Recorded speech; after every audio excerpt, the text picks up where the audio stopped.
بسم الله الرحمن الرحیم. د نوراني قاعدې نن کوم سبق دی حسن خان؟ نن د مرکباتو سبق دی. د مرکباتو سبق هم دوم یا دریم سبق دی.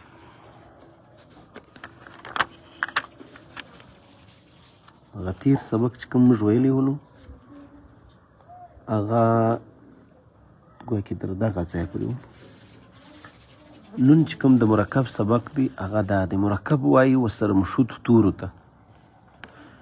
مرکب معنا جوړ، نو دا تورې سره جوړ کړي دي او تورې چې یو د بله سره څنګ ته او مښتې راسي سره جوړ سي تورې هغه خپل اصلي شکل چې کوم په دغه حروفو کې دي هغه تورې بیا په هغه رنګه نه راځي.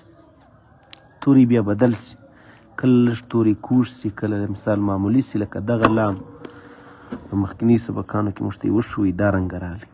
نو دغه و دا څه سره وایي؟ که موږ هغه ماشوم یا موږ په خپله په دې نسو پوه نو موږ بیا قرآن نسو زده کولی. هغه رنګه لام په دې شکل باندې راغلی، داسې کوم سره کړی ده. دغه رنګه دغه دونه لوی لام په دغه رنګه شکل درله راغلی. نو د مرکب سبق دی. نو د مرکب په سبقه کې دریم یا څلورم نمبر سبق دی زموږ د دا ځای څخه تی نون لام، یا په بعضې مدرسو کې داسې ورته وایي تا نون لام. اصل کې و بشي و ماشوم ته یو هغه چاته چې زده کوي دا سبق هغه ته په هغه شکل باندې ویل پکار دی چې سره په خلاص شي. که تی که تای دواړه یو شی دي، یو توري دي. تی نون لام یا تا نون لام، تی نون لام. تی هغه د چې دوه ټکي لري او مخ دی و څنګ تی نون ورله راوړی دی چې اول موږ دا سره وپېژندو چې تی هم ټکي مخته لري، نون هم ټکي مخته لري. خو فرق د دې دوه تورو پر دې ځای راغلی چې د تی دا دوه ټکي دي او د نون دا یو ټکی دی. له دې وجې دغه چې کوم دی هغه دا خانه د تی ده او دغه رنګه دا خانه دا سور رنګ چې ورکړی دی دا خانه د نون ده. په دې یو دغه کې خانه کې په دا څلور کونجه چې وروس په دې خانه کې چې کوم توري دي یو په یو رنګ بل په بل، د دې دپاره چې موږ ته معلوم شي چې دا جلا توري دي او دا جلا توري دي. یاسینه تی ووایه دا درې توري. تا نون لام. پرلې په زوره ووایه. تا نون لام. څه نر سړی. تا نون لام، تی نون لام. ورپسې دا بل توري چې کوم دي هغه یې کله بیا یې تی کله بیا یې لام کوي. یې تی لام چې در څو زموږ سر په خلاص شي. یې تی لام، یې تی لام. یې هغه ده چې دوه ټکي تر شا ولري او تی هغه ده چې دوه ټکي در مخ ولري. لام بیا دغه کوږ سر ولا دی.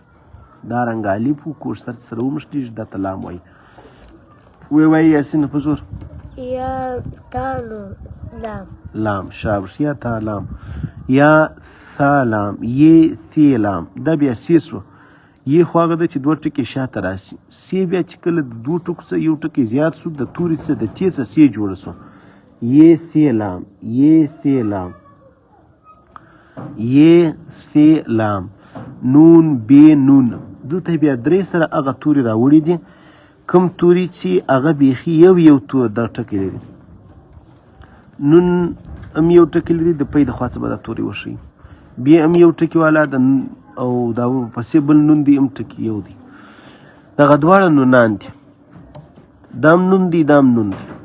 نون په سر کې هم راتلی سي، نون په مابینځ کې هم راتلی سي، نون په پی کې هم راتلی سي. اوس نو بعضې توري دی چې هغه په سر کې نسي راتللی، لیکن دا وګورئ نون چې کوم دی نون یو ټکی لري خو ټکی مخته دی. د بې سره فرق پر دې دی چې د ده ټکی هم یو دی، د بې دام یو دی، لیکن د ده ټکی مخته دی او د بې ټکی شاته دی. دا بل ورپسې توري هم نون دی، نون ټکی لري خو نون ټکی مخته لري. بې نون لام هغه توري دي چې له وایړاوئ. بې نون نون، بې نون نون، نون بې و نون ولو، بې نون نون یې جن جوړ کړي. ته د چپې خوا څه یاسینه دا ووایه. نون نون نون نون با. نون نون با. شاباش. با نون نون دغه رنګه دی. نون با نون څنګه چې تاسو ته اسانه وي. ورپسې توري چې کوم دي ګران ورونو هغه دغه د ورپسې لیکه. تی ده، یې ده، نون دی. تا یا نون. تا او یا یې سره راوړي دي چې موږ یې وپېژندو. تا هغه ده چې دوه ټکي لري خو مخته وي، یا هغه ده چې دوه ټکي لري خو شاته وي. نون هغه دی چې یو ټکی لري او مخته به وي. که ټکی شاته رالی بې ځینې جوړېږي. یا ثا نون یې راوړل. سا بیا هغه ده چې 3 ټکي لري. په عربي تورو کې ثا توري دي. ورپسې توري نون دي، با ثا نون، با ثا نون. بی و نون هغه خو بیا ټکي شات لري، نون یې مخته لري. سا 3 ټکو والا ده. جیم ح خا، جیم ح غ. اول یې دا 3 توري درته وښول چې جیم ح خا خو به ستا په یاد په الف ب ت س تورو کې جیم ح خا. د دې 3 تورو څخه وروسته بیا هغه توري دله راوړي چې کله سره ومښلېږي نو دا لکۍ یا دغه کړۍ ځینې شکېږي. دا وینې دلته بیا په نور سبق کې که در دا ځای سبق ووایي که در دا ځای ووایي چلو در دا ځای به ووایي. جیم ح خا.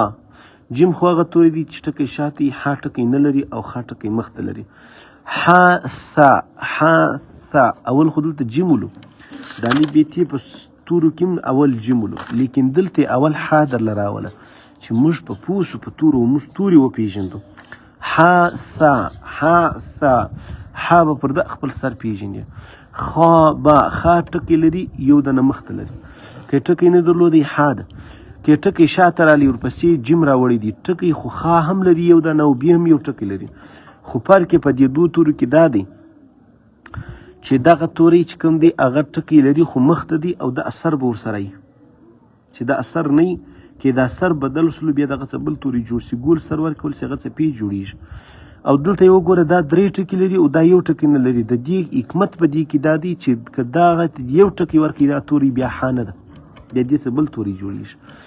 نو که څه دا نه منه چې ټکي لږ ول برای دې ته ټکی نه دی ورکړی یا نقطه یا دلته ټکی ته ورته وایست یا موږ دغه ته ټکی وایي ته چا شي ورته وایست. خا با. ورپسې توري دي جیم تا. دا خا او با یې سره پسې کړي دي. جیم تا دا یې پسې توري دا راوړي چې دا خي او بي او جیم موږ سره وپېژنو. خام ټکی لري، بیم یو ټکی لري، جیم یو ټکی لري.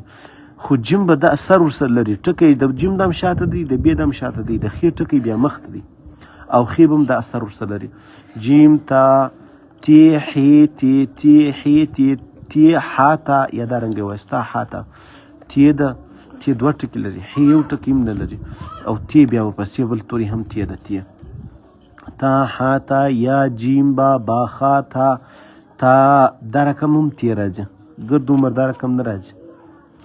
دا رقم هم راځي هي. تا ها تا ها.